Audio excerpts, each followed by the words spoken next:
दिल की आवाज़ है, पर हम शायद नहीं फैसला कर सकते। आओ ना, एक अंगूर के पूजा करते हैं। क्यों? आप बोली मत बनिए अपनी जी, ये अरमान के बच्चे की माँ। मान लीजिए कि आप और माला आंटी साथ में ट्रैवल करें और एयरपोर्ट पर आपका बैग फट जाता है, फिर आप क्या करेंगे? मैं अपना सामान माला के बैग में डालूंगी।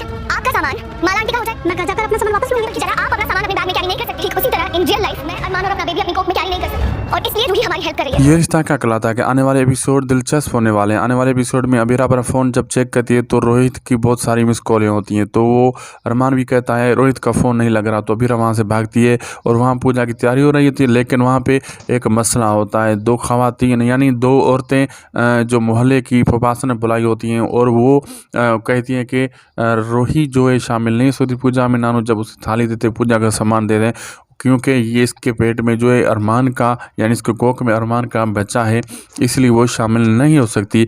और वहाँ पे रोई परेशान होती है तो अबीरा आ जाती है, उसे गुस्सा आ जाता है। अबीरा उन औरतों को कहती है, मान लीजिए इस एग्जाम्पल के तहत अगर आप दोनों माला आंटी और तुम ट्रैवल कर रही हो, एयरपोर्ट पे आपका बैग फट जाता है, तो आप सामान कहाँ करेंगी?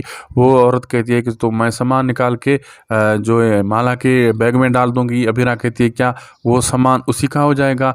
वो कहती है नहीं, जब मैं घर जाऊंगी तो उससे सामान वापस ले लूँगी। तो अबीरा कहती है इस एग्जाम्पल के तहत जब आपका सामान उसका नहीं हो सकता, आप अपने बैग में सामान नहीं रख सकती, इसी तरह मैं अरमान अपनी कोख में अपने बच्चे को अपने यानी बेबी को कैरी नहीं कर सकते, इसलिए रोही हमारी मदद कर रही है और बस और कुछ नहीं है।